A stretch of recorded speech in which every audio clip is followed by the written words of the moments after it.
है paper classes. और आज मैं आपको बताने जा रहा हूँ इंडियन रेलवे की हिस्ट्री और डीएफसी सेल की हिस्ट्री का लास्ट क्लास।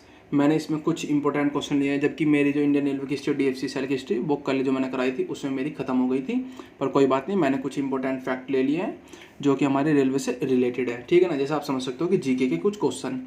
तो दोस्तों मैं चाहूँगा कि आप वीडियो स्टार्ट करने से पहले जिसने भी मेरी ये वीडियो की सीरीज़ नहीं देखी है, सब कुछ आप हमारे चैनल पे जाके विजिट करें। मैंने उसके लिए स्पेशल प्लेलिस्ट बनाई हुई है।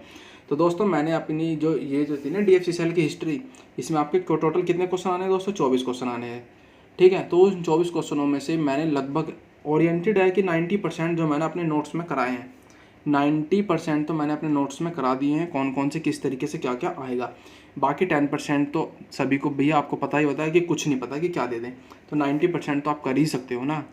जब आप कर सकते हो तो आप हमारे चैनल पे आइए और विजिट करिए, और धीरे धीरे जैसे मैं आप देख पा रहे होंगे नोट्स से, तो मैं ऐसे ही मैंने नोट्सों से उसको कराया है। दोस्तों आपको बस केवल कुछ नहीं करना है, इसको स्क्रीनशॉट ले सकते हो, या फिर मैं 1-2 दिन में जैसे होगा मैं सारी की सारी अपनी PDF प्रोवाइड करा दूंगा टेलीग्राम चैनल पे। ठीक है ना दोस्तों, अभी मेरे को टेलीग्राम चैनल का पता नहीं किस तरीके से होता है, मैं उसको टेलीग्राम चैनल को बना के आपको प्रोवाइड करा दूंगा। ठीक है ना दोस्तों, तो ये हमारी लास्ट लेक्चर है आज का, जैसे कि आप अपनी स्क्रीन पर देख पा रहे होंगे। तो दोस्तों इसका ज़्यादा से ज़्यादा ऐसा कर दिए, फेमस कर दीजिए और अपने दोस्तों के बीच में शेयर कर दीजिए, और हमारे चैनल को सब्सक्राइब कर दीजिए जो भी मेरा भाई नया आज हमारे चैनल पर विजिट कर रहा है। तो आप स्क्रीन पर देख पा रहे होंगे इंपॉर्टेंट फैक्ट। तो सबसे पहला क्वेश्चन आप देखते हैं स्क्रीन पर, स्मॉलेस्ट नेम्ड रेलवे स्टेशन। तो ऐसा हो सकता है कि ऐसा क्वेश्चन भी पूछ ले कि जो रेलवे स्टेशन है उसमें जो है ना, ऐसा कौन सा स्टेशन है जिसका नाम सबसे छोटा है, जिसका नाम सबसे छोटा है, जिसका नाम सबसे बड़ा है। इस तरीके से ऊट पटांग क्वेश्चन भी पूछ सकता है दोस्तों रेलवे वाले, ये DFCCL वाले सॉरी। तो इन ऊट पटांगों को ये हम लेके आए हैं, जो ये कहते हैं ना कि एकदम आउट ऑफ सिलेबस। तो ये है IB, कौन सा? IB railway station. कौन सा है दोस्तों? IB railway station. ये कहाँ पे है दोस्तों? उड़ीसा में। कहाँ पे है? उड़ीसा में है ये हमारा IB रेलवे स्टेशन। और यहीं से एक नदी निकलती है, IB नदी। IB नदी भी यहीं से ही निकलती है दोस्तों। और ये किसकी ट्रिब्यूटरी है? ये हमारी जो ट्रिब्यूटरी है ये आपकी है महानदी की ट्रिब्यूटरी है। तो दोस्तों अब जब महानदी की बात हो ही गई है, तो महानदी आप बता ही सकते हो कि कहाँ पे? उड़ीसा में। तो आपको बताना है कि महानदी पे जो कौन सा डैम बना हुआ है, जो हमारे भारत के बड़े बड़े डैमों में गिना जाता है। तो आपको मुझे बताना है कि जो महानदी पे डैम बना हुआ है, कौन सा डैम बना हुआ है। आगे चलते हैं, हम आगे अपनी स्क्रीन पर आप देख पा रहे होंगे लार्जेस्ट। अब हमने स्मॉलेस्ट की बात कर ली, अब हम लार्जेस्ट की तो बात करना है भैया, वाजिब है। जब वाजिब है तो लार्जेस्ट नेम रेलवे स्टेशन। तो चलो देखते हैं। ये आपका स्टेशन का नाम था चेन्नई सेंट्रल। तो चेन्नई सेंट्रल रेलवे स्टेशन का जो नाम है ना, एट प्रेजेंट में कुछ ही मतलब 1-2 सालों में इसका नाम बदलकर कुछ कर दिया गया, उसका नाम बदलकर कुछ कर दिया गया, वो इतना बड़ा कर दिया गया है कि जो लार्जेस्ट हो गया है, ये जो है ना हमारा लार्जेस्ट हो गया, और विश्व में दूसरे नंबर पर है इसका नाम। देख लो क्या एकदम किस तरीके का नाम करे जा रहे हैं। ऐसी बात नहीं, भारत भी पीछे नहीं है अपने नाम को फेमस करने के लिए। तो इसका नाम है Puratchi Thalaivar doctor MG Ramachandran central railway station. ये देख रहे हो आप स्क्रीन पर, यहाँ से लेकर यहाँ तक। तो Puratchi Thalaivar doctor MG Ramachandran central railway station, ये भारत के चेन्नई सेंट्रल रेलवे स्टेशन का नाम बदलकर रख दिया गया था, इतना बड़ा।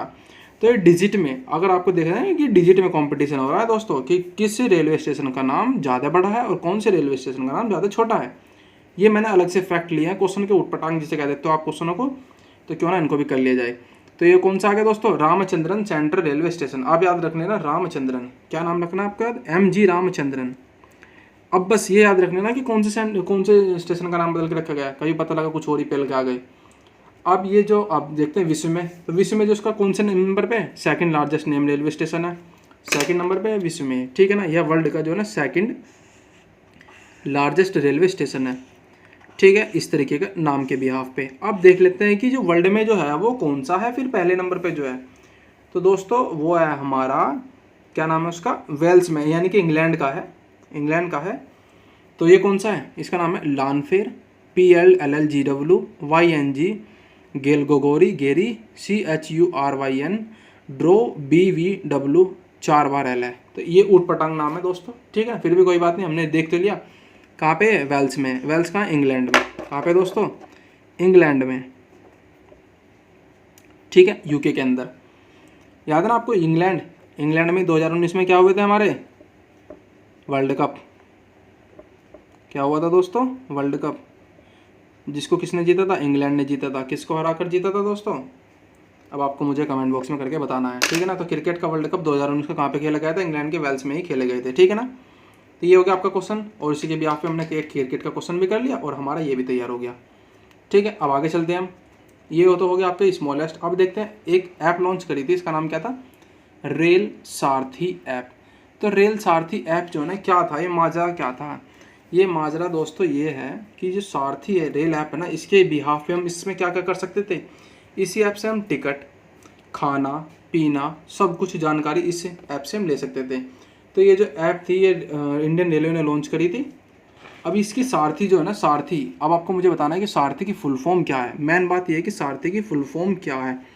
तो सारथी की फुल फॉर्म है भाई हमारी synchronised advance applicable rail travel help and information. Synchronised advance applicable rail travel help and information. इसके सहायता से हम क्या क्या कर सकते हैं? हम खाना, टिकट और बाकी जानकारियाँ, कौन सा शेड्यूल, कौन सी ट्रेन कहाँ पे, सब कुछ इस ऐप पर मिल जाएगा। जैसे कि काफ़ी सारी ऐप हैं, रेल मेल है, इस तरीके की IRCTC की है, कि कुछ की NTES है आई थिंक, ये सारी की सारी आपकी रेल की ऐप है। तो ऐसी एक रेल सारथी ऐप है, ये हमारी रीशेड्यूल करके और अपडेट करके डाली, मतलब लॉन्च की गई है दोस्तों, ठीक है ना। तो ये हो गया हमारा रेल सारथी ऐप, जिसमें सारथी की फुल फॉर्म आपकी खास इंपॉर्टेंट है, इसलिए अब मैंने आपको बताया, ठीक है ना। आगे चलते हैं हम। अब आपने देखा ही होगा लॉन्गेस्ट प्लेटफॉर्म कौन सा दोस्तों? लॉन्गेस्ट प्लेटफॉर्म कौन सा है, कैसा है, किसका है? तो जो लॉन्गेस्ट प्लेटफॉर्म जो है ना एट प्रेजेंट में, जो न्यू है करंट अफेयर्स के अकॉर्डिंग, वो है दोस्तों हुबली कर्नाटक का। कौन सा है दोस्तों? हुबली कर्नाटक का, जो अभी बन रहा है। उसकी जो मतलब ये समझ लो कि उसकी जो लेंथ है ना, वो 1400 मीटर है। कितनी है? 1400 मीटर है। और ये इंडिया का और वर्ल्ड का सबसे बड़ा प्लेटफॉर्म है। सबसे बड़ी बात तो ये, इसका नाम क्या है? Shri सिद्धारूपा Swami ji railway station. कौन से स्टेशन पर है? श्री सिद्धारूपा स्वामी जी रेलवे स्टेशन पर बन रहा है। ये कहाँ पर है? हुबली में, कर्नाटक में। और ये वर्ल्ड का और इंडिया का सबसे बड़ा लॉन्गेस्ट प्लेटफॉर्म है। इससे अब आते हैं जो ये तो बन रहा है, और जो पहले ही बन चुका है और उस पर जो काम चल रहा है वो आप जानते होंगे कौन सा है दोस्तों? गोरखपुर का है। कौन, ठीक है ना दोस्तों, कौन सा है दोस्तों? गोरखपुर का है।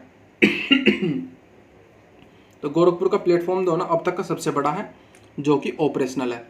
इसकी जो टोटल लेंथ है वो कितने हैं? 1366 मीटर। कितने हैं दोस्तों?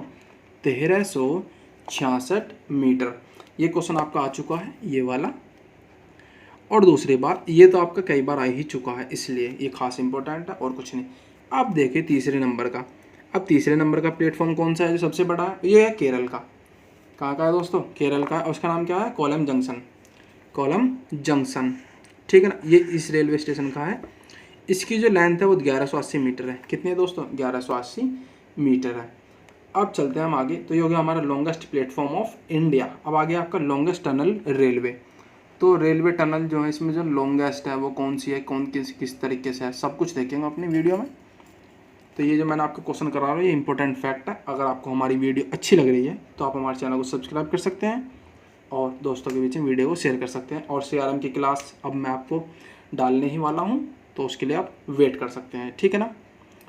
शायद हो सके कि CRM की क्लास मैं इससे पहले भी डाल दूँ, ठीक है। तो लॉन्गेस्ट टनल रेलवे ऑफ किस तरीके से इंडिया। तो इसमें सबसे पहले आती है बनिहाल टनल। कौन से दोस्तों? बनिहाल टनल। पीर पंजाल टनल बारामूला दर्रा के पास है। सब कुछ लिखाया हुआ है, बस आपको रीड आउट करना। बनिहाल दर्रा, सॉरी बारामूला दर्रा पीर पंजाल के पास है। कहाँ पर है दोस्तों ये पीर पंजाल? जम्मू कश्मीर में। कहाँ पर है दोस्तों? जम्मू कश्मीर में। इसकी जो टोटल लेंथ है 10.96 किलोमीटर की है, ठीक है। 10.96 किलोमीटर की है इसकी टोटल लेंथ। और आगे चलते हैं, ये तो हो गया हमारी लॉन्गेस्ट टनल।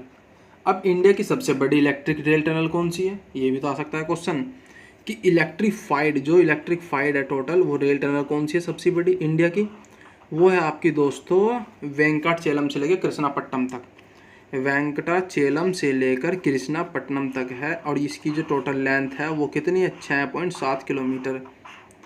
ये आया नहीं है क्वेश्चन, फिर भी मैंने आपको करा दिया है दोस्तों। जबकि इससे पिछले वाला जो क्वेश्चन मैं आपको करा के निकल रहा हूँ, ये लॉन्गेस्ट टनल वाला, ये आपका आ चुका है, जबकि ये वाला क्वेश्चन अभी तक आया नहीं है। तो इंडिया की सबसे बड़ी इलेक्ट्रीफाइड रेल टनल कौन सी है? वेंकटाचेलम कृष्णापट्टनम, ये वाली आपकी इलेक्ट्रीफाइड है, ठीक है। तो ये तो हो गया हमारी दोस्तों क्या कुछ इंपॉर्टेंट क्वेश्चन थे जो मैंने लिए थे। अब आगे चलते हैं, कौन कौन सी ट्रेन है जो सबसे ज़्यादा कौन से राज्यों से होकर जाती है। तो कौन सी ट्रेन भारत के सबसे ज़्यादा राज्यों से होकर जाती है और किस तरीके की क्या है, तो ये आपकी स्क्रीन पर सब मिलेगा आपको। बस दोस्तों धैर्य रख के पढ़ना है बस। तो विच train is a passes through the maximum number of states. इसमें सबसे पहले आती है नवयुग एक्सप्रेस। कौन सी दोस्तों, ये नवयुग एक्सप्रेस। ये पहले 13 राज्यों से होकर जाती थी, आज भी वही है, वो बात वही है। बस एक जम्मू कश्मीर जो है ना, वो राज्य ना रहकर क्या बन गया, यूनियन टेरिटरी बन गया, और कुछ नहीं है, बात उतनी है। ठीक है, तो नवयुग एक्सप्रेस कटरा से लेकर मंगलोर तक चलती है। ये भारत के 12 राज्यों से होकर गुजरती है। बहुत इंपॉर्टेंट टॉपिक है ये वाला, हेडिंग है सॉरी, ठीक है ना, इसलिए कह रहा हूँ कि नवयुग एक्सप्रेस जो है ना भारत के कितने राज्यों से होकर गुजरती है, 12 राज्यों से होकर गुजरती है, और प्लस एक यूनियन टेरिटरी जम्मू कश्मीर, जिसको अभी दर्जा मिला था कब, 31 अगस्त 2020 को। ठीक है, ये हमारा, ठीक है ना। और दूसरी जो ट्रेन है हमारी हिमसागर एक्सप्रेस, इससे पहले ये थी हिमसागर एक्सप्रेस, ये भी 12 राज्यों से होकर ही गुजरती है। दोनों 12 राज्यों से होकर तो गुजरती है, प्लस ये एक फालतू जाती है क्योंकि जम्मू कश्मीर से ये चलती है और मंगलोर तक जाती है। ठीक है, कटरा आपका जम्मू कश्मीर में ही है, जैसे कि आप देखोगे जब कभी आप वैष्णो देवी जाओगे तो उससे पहले पड़ता है। हिमसागर एक्सप्रेस हो गई आपकी, ठीक है, ये 12 राज्यों से होकर गुजरती है। तो ये होगी हमारी कौन कौन सी ट्रेन जो सबसे ज़्यादा राज्यों से होकर गुजरती है। अब आगे चलते हैं हम, क्या है helpline number of Indian railway. अगर आपसे पूछ लिया जाए तो क्या है, 1039 1039। तो ये तो होगा आपके क्या, छोटी सी फैक्ट। अब आगे आ जाते हैं कौन कौन से इंस्टीट्यूट हैं रेलवे के। तो इम्पोर्टेंट इंस्टीट्यूट ऑफ रेलवे, तो मैंने इसमें आपको 8 लिए हैं टोटल। कितने लिए हैं दोस्तों, 8 लिए हैं। वो 8 कौन कौन से, बस वो कर लेते हैं हम, उनके हेडक्वार्टर याद कर लेते हैं और कुछ नहीं। जो इंपॉर्टेंट होंगे वो मैं ऑलरेडी इसमें साइन आउट किए हुए हैं, तो उसको हम याद कर लेंगे। ठीक है ना। इसमें आपका आता है पहला IRICEN। तो CEN तो आपको सिंपल सा है, सब जगह मतलब यही रहेगा IRI। तो Indian railway institute, sorry CEN नहीं IRI। ये जो RII है ना, इसका मतलब होगा Indian railway institute. Indian railway institute हर जगह यही आएगा जहाँ पर होगा, तो इसका आप ऑटोमेटिक समझ सकते हैं कि इसका मतलब होगा इंडियन रेलवे इंस्टीट्यूट। बाकी आगे अलग अलग होगा। तो Indian railway institute of civil engineer, तो सिविल इंजीनियरिंग के जो इंडियन रेलवे इंस्टीट्यूट है वो कहाँ पे है दोस्तों, महाराष्ट्र में है। ठीक है, जैसे हम हमारे जो IAS जो क्वालिफाई करके आते हैं ना जिसमें रेलवे में, तो उसके जो सिविल इंजीनियर के जो हमारे वो होते हैं छात्र, वो यहीं पे इनकी ट्रेनिंग होती है। तो ये ट्रेनिंग इंस्टीट्यूट है IRI, Indian railway institute of civil engineering, Pune Maharashtra. आगे चलते हैं आप अपनी स्क्रीन पर, जैसे कि आप देख पा रहे होंगे ये आगे आपकी स्क्रीन पर सेकंड नंबर की कौन सी है इंस्टीट्यूट, ये हो गया आपका RIIEN। तो EEN का मतलब क्या, इलेक्ट्रिकल इंजीनियरिंग, वही है बिल्कुल, इलेक्ट्रिकल इंजीनियरिंग। तो इलेक्ट्रिकल इंजीनियरिंग, इसका जो हेडक्वार्टर है वो कहाँ पे है दोस्तों, नासिक में है। कहाँ पर है दोस्तों, नासिक में। तो ये भी इतना खास इंपॉर्टेंट नहीं, फिर भी कोई नहीं। आगे आपका आता है मैकेनिकल इंजीनियरिंग। कौन सा दोस्तों, मैकेनिकल इंजीनियरिंग। तो Indian railway of institute of mechanical engineering, इसका है जमालपुर बिहार में। ठीक है, तो ये भी हो गया, इतना खास नहीं है, फिर भी हम करते चलते हैं। आगे जो आ रहा है ना ये इंपॉर्टेंट है, इसलिए मैंने आपको पॉइंट आउट किया हुआ है। तो आगे जो आ रहा है आपके स्क्रीन पर ये है आपका NAIR, तो national academy of Indian railway. ये इंपॉर्टेंट है क्योंकि national academy of Indian railway पूछा जा चुका है। तो इसका एस्टेब्लिशमेंट ये रहा 1888, सबसे पहली बात तो ये। और दूसरी बात है इसका हेडक्वार्टर आपका वडोदरा गुजरात में। कहाँ पर है दोस्तों, वडोदरा गुजरात में। ये हो गया। आपको मुझे बताना है कि जो गुजरात के CM और राज्यपाल है वो कौन कौन है और वहाँ पे कौन सी पार्टी है। और गुजरात में जो है एक शेर पाए जाते हैं, एशियाई शेर, तो वो गुजरात के किस हिस्से में पाए जाते हैं आपको वो मुझे बताना है। ठीक है, ये मेरे 3-4 क्वेश्चन हो गए, आप मुझे कमेंट बॉक्स में करके फटाफट बताइए। आगे चलते हैं हम, IRI Indian railway institute of क्या, signal engineering telecommunication. Signal engineering telecommunication, तो इसका हेडक्वार्टर है आपका सिकंदराबाद। इतना खास नहीं, फिर भी कर लेना चाहिए। ठीक है, आगे जो आ रहा है आपका railway production force academy, important है, लिखाया हुआ हूँ, याद भी कर लेना। Railway production force academy exam में पूछने की पॉसिबिलिटी पूरी है। तो इसका जो हेडक्वार्टर आपका लखनऊ, कहाँ पर है दोस्तों, लखनऊ। तो रेलवे प्रोडक्शन फोर्स अकेडमी कहाँ पर है दोस्तों, लखनऊ में है। ठीक है, आगे चलते हैं हम NRTI, तो national rail and transportation India, ये भी वही 2018 में बनी। NRTI national rail transportation India, इसका हेडक्वार्टर वडोदरा गुजरात में। इम्पोर्टेंट इसलिए बता रहा हूँ क्योंकि ये जो है खास यहीं पर जो आता है ना, हमारे सिविल सर्विसेज के जो ऑफिसर्स को ट्रेनिंग भी इस वाली ट्रेनिंग में ही दी जाती है, इसलिए खास है। ठीक है, इसलिए ये इम्पोर्टेंट है। National rail and transportation India, Vadodara Gujarat. Civil services के ऑफिसर को भी ट्रेनिंग यहीं पर दी जाती है। आगे आप देख पा रहे होंगे IRI-TMTC, तो Indian railway track machine and training. तो आप देख पा रहे होंगे स्क्रीन पर क्या क्या है। Indian railway track machine training centre, खास इतना नहीं है, कोई बात है। इसका मुख्यालय कहाँ पर है? प्रयागराज में। कहाँ पर दोस्तों? प्रयागराज में। तो ये तो हो गई दोस्तों हमारी कौन इंस्टीट्यूट। तो मैंने आपको कितने इंस्टीट्यूट करा दिए? टोटल 8 इंस्टीट्यूट करा दिए।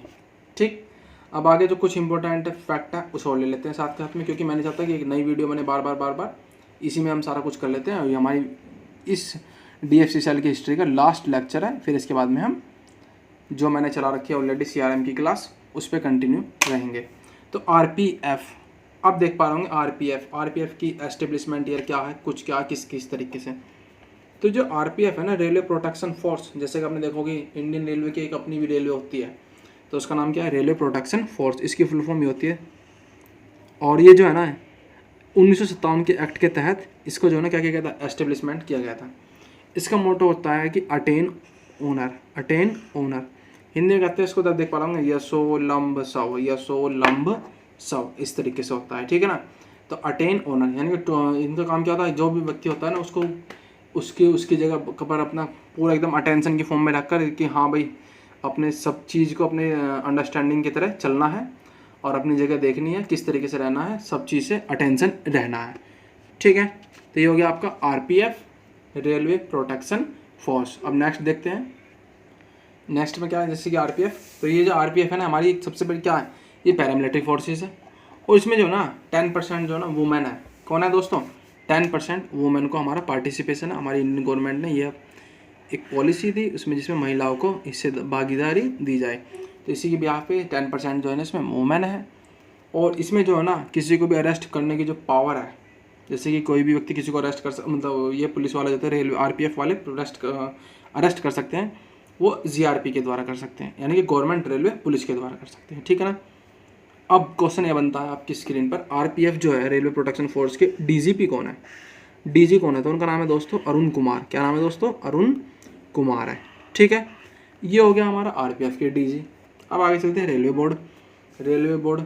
थोड़ा सा रेलवे बोर्ड के बारे में पढ़ लेते हैं दोस्तों, क्योंकि कैसे कैसे क्या हुआ था, इसकी स्थापना कैसे कैसे हुई थी, बस ये और कर लेते हैं और फिर वीडियो में हम आपको अलविदा कहेंगे। फिर हमने जैसे कि मैंने CRM की क्लास स्टार्ट की, फिर उसमें हम कंटिन्यू आएंगे। तो रेलवे बोर्ड आ गया आपके सामने स्क्रीन पर, ये रहा। तो रेलवे बोर्ड को हम पूरा हिस्ट्री से पढ़ते हैं कैसे कैसे क्या हुआ था। रेलवे बोर्ड आपने देखा होगा 1901, तो 1901 में जो कमेटी आई थी, उन कमेटी का नाम क्या था? Robertson committee. तो रॉबर्टसन कमेटी ने उसने ही तो मांग की थी कि क्यों ना रेलवे के लिए एक अलग बोर्ड बनाया जाए। तो ठीक है, तो रेलवे बोर्ड के रॉबर्टसन कमेटी ने 3 सदस्यों की सिफारिश पर इसकी मांग की गई थी। तो धीरे धीरे काम होते चले गए और फिर 1921 में कौन आते हैं? एकवर्थ कमेटी आती है। तो ये इंपॉर्टेंट है इसलिए कह रहा हूँ। एकवर्थ कमेटी कब आई थी? 1921 में आई थी। इसने जो है ना फिर जो वो था ना रेलवे बोर्ड को जो ना रीऑर्गेनाइजेशन करके किया गया। फिर 1921 में पहली बार जो है ना रेलवे बोर्ड की स्थापना हुई थी। अब पूरी तरीके से तैयार तो हुआ नहीं, बस इतना होगा कि हाँ रेलवे बोर्ड बनेगा, इस तरीके से तैयार हुआ, सारा कुछ रूपरेखा तैयार कर दी गई थी एकवर्थ कमेटी की हेल्प से। ठीक है, पर इसकी मांग किसने रखी थी? थॉमसन रॉबर्टसन कमेटी ने। उसमें 3 सदस्य थे। कौन कौन से थे वो सब कुछ बता चुका हूँ अपनी हिस्ट्री में शुरुआत की क्लास में। अब 1924 में रेलवे बोर्ड जो है ना कम्प्लीटली क्या हो गया? रेडी हो गया। ठीक, तो इसमें क्या होता है? तो सबसे पहले जो भारतीय सदस्य थे रेलवे बोर्ड के, वो कौन थे? फ्रैंक डिसूजा बने थे। कौन बने थे दोस्तों? फ्रैंक डिसूजा। वो भी 1929 में बने थे दोस्तों। कब बने थे? 1929 में। हमारे इसके जो सबसे पहले सदस्य थे ना इंडिया के, वो कौन बने थे? फ्रैंक डिसूजा बने थे। अब ये तो हो गया, चलो कोई बात नहीं, सारा कुछ हो गया। अब आते हैं 1951, जिसमें धीरे धीरे क्या होता है? रेल जोन सब डिवीज़न सब एस्टेब्लिशमेंट मतलब विस्तारीकरण हो रहा था अलग अलग। तो 1951 से रेलवे बोर्ड का चेयरमैन बनाया गया था। रेलवे बोर्ड का जो पहली बार चेयरमैन बना था वो कौन बना था और कौन बनाया गया था? तो सारी कुछ घटनाएं 1951 से स्टार्ट होती है। और इसमें जो सबसे पहले जो चेयरमैन कौन बने थे दोस्तों? आपको मुझे कमेंट बॉक्स में करके बताना है, मैं आपको पहले ही बता चुका हूँ। तो इसके जोन एटसेट्रा सारे के सारे काम, डिवीज़न विवीजन, ये सारे के सारे काम हो रहे थे उस टाइम पे। जो कौन से मंत्री थे, रेल मंत्री, वो भी सब आपको मुझे बताना है, ठीक है। अब चलते हैं हम 2019 की करंट अफेयर्स के अकॉर्डिंग क्या हुआ था। ये इंपॉर्टेंट होने की संभावना पूरी है, क्योंकि 24 दिसंबर को जो है ना, इन्होंने जो है ना क्या कर दिया है कि पहले तो चेयरमैन होता था, अब चेयरमैन भी होगा और सीईओ भी होगा। क्या होगा, चेयरमैन तो होता ही होता था, अब सीईओ भी होगा। तो 24 दिसंबर को जो सबसे पहले जो सीईओ थे इंडियन रेलवे के, वो कौन थे, वीके यादव थे। कौन थे दोस्तों, वीके यादव। क्योंकि वो जो थे ना पहले चेयरमैन थे, अब बाद में क्या बन गए, वो सीईओ बन गए। जब वे सीईओ बन गए तो वीके यादव पहले ऐसे सीईओ थे इंडियन रेलवे के, ठीक है। अब जो बने हैं दूसरे टाइम पे जो बने हैं, वो बने सुनीत शर्मा। कौन बने हैं दोस्तों, सुनीत शर्मा। आपकी स्क्रीन पर दिख नहीं रहा होगा, मैं अभी कर देता हूँ आपको, सॉरी।